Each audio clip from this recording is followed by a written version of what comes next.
and welcome back to Travel Secrets with TV's Dave Galvin. This is the show where we pull back the velvet curtain on travel and talk about the stuff nobody else will. Today we're asking a question that kind of sounds like fantasy, but for some people, it's their real life, and that is, can you actually live on a cruise ship? I'm talking full-time, no mortgage, no HOA, no neighbors borrowing your Wi-Fi, just blue water, breakfast buffets, and maybe a captain who knows your drink order. Well, the short answer is yes, you can. The long answer is grab your life vest because we're going to dive deep. Let's start with the fantasy version because that's what gets everybody hooked. You wake up, you open your balcony door, and the Caribbean breezes hits you. No bills to pay, no dishes to wash, meals are covered, shows every night, and someone folds your towel into zoo animals. Then there's a guy they call Super Mario who's a legend. He's lived on sea for about 20 years. His apartment is a cabin on a Royal Caribbean cruise ship. He's seen more sunsets than most people see text messages. And guess what? There's an entire community of people, retirees, digital nomads, remote workers, who decided, why have one home when the whole world could be your backyard? Let's talk money, because the fantasy sounds nice, but Visa doesn't take dreams as payment. Living on a cruise ship full-time will run you about $100 to $200 a day, depending on the cruise line and your loyalty perks.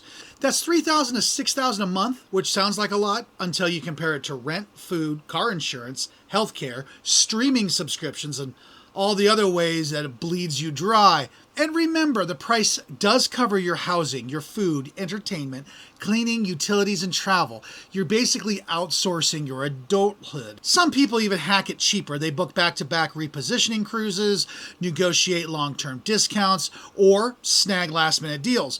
And cruise lines do love loyal passengers. Rack up enough sea days and you'll start seeing perks that'll make Marriott jealous.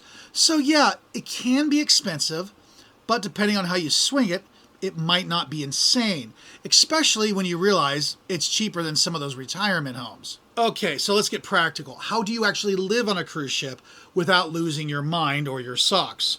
Mail. Most long-term cruisers have it sent to virtual mailboxes or a relative. Laundry, self-serve, or ship service. I've actually known people who will take their laundry to the ports, leave the ship, and find a laundromat service somewhere in Cozumel. Yeah, it happens. What about healthcare? There's an onboard doctor for small stuff, but real hospital if things get serious. Internet, way better than it used to be. Starlink and newer systems mean you can actually work remote now. And yes, there's a social scene. When you're living at sea, you're part of a rotating neighborhood. Every week, a new batch of strangers becomes your dinner companions. If you're outgoing, you'll love it. If not, well, noise-canceling headphones are your friend. Oh, and the crew? Yeah, they can act like a de facto family. The bartenders know your drink. The cabin stewards know your name. You'll probably get invited to a crew karaoke, and trust me, those folks can sing. Now, let's talk about the future of cruise living because it's actually here now. New ships are being designed specifically for full-time living. Storyline's MV narrative is basically a floating luxury condo tower. Apartments start at around $1 million, but you get a kitchen, a workspace, a balcony, and the world is your backyard. Or check out Villa Vi Residences.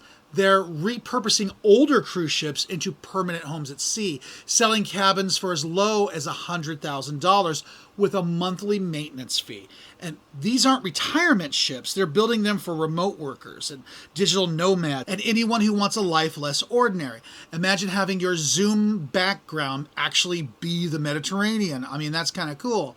They're pitching it as global living without moving, which sounds suspicious like heaven for a lot of people who hate airports. Like me. So let's get into the why, because this lifestyle isn't just about avoiding rent. It's about what the ocean does to people. There's something addictive about motion, that's endless horizon, the rhythm of waves, the feeling that you're always going somewhere. People who live at sea often say they feel lighter, less clutter, fewer decisions, no traffic. You start living in the moment because every day brings a new port, new people, new perspective. But it's not all sunsets and sea breezes. There is isolation. Cabin fever, literally. Some folks burn out after a few months because there's nowhere to hide. Privacy is a luxury and the walls are very thin. Still, many do it long term, say the pros do outweigh the cons. They trade space for freedom, routine for discovery, and honestly, that can sound like a pretty solid deal. Now, here's where things can get wild. The next generation of ships are being designed with AI and sustainability in mind. Imagine AI concierges that plan your excursions, order your favorite breakfast automatically, adjust your cabin temperature based on your mood, electric propulsion systems, onboard hydroponic farms. These ships are turning into mini floating ecosystems. Cruise lines are already experimenting with zero emissions vehicles, and by 2030, we can see fully autonomous ships that can reroute around weather or political unrest without human input. Basically, the floating city of the future isn't science fiction anymore. It's just waiting for your deposit. Let's talk about the part that the cruise brochures don't show you, the negatives of living on a cruise ship, because while endless ocean views does sound romantic, it's not all Mai Tais and midnight buffets. First of all, the cabin life. Sure, you can book a suite, but most people living full-time on board are in smaller staterooms. Think a decent-sized walk-in closet with a portal and a bathroom. Space is tight. You have to shrink down your entire existence down to a suitcase and a dream. Even with a minimalist mindset, cabin fever will become very real. You start to miss mundane things like driving a car or even mowing the grass. Next is connectivity.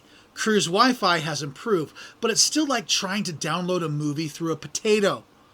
Zoom calls lag, videos buffer, and you'll find yourself screaming, I just need to send one email at least once a week. Healthcare is another big one. Ships do have medical centers, but if something serious happens, you're looking at an evacuation, and that can be both stressful and wildly expensive.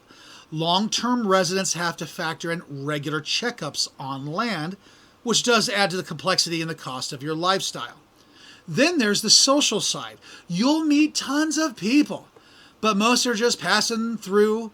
You might form great friendships, and then they're gone. You'll never see these people again. Crew members change ships. Passengers disembark. It does get lonely. It's like living in a small town that constantly disappears and then reappears somewhere else. Let's not forget the motion sickness.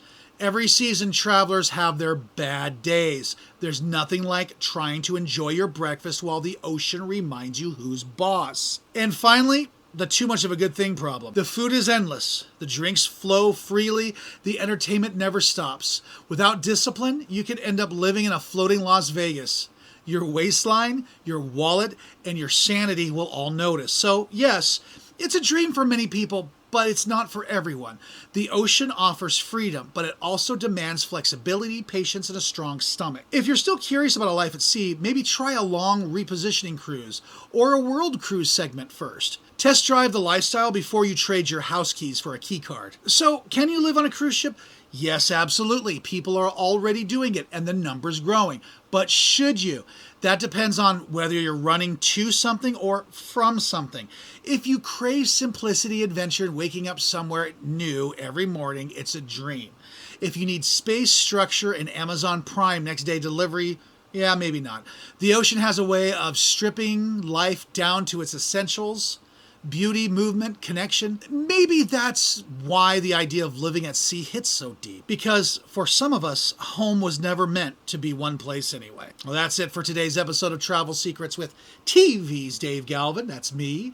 If you like this one, subscribe, leave a review, and tell me in the comments, would you live in a cruise ship full time? Because I'm telling you right now, I would totally do it. But only if they promise to upgrade my buffet coffee. Seriously, it can be really bad. Until next time, safe travels, and remember, life's too short to unpack twice.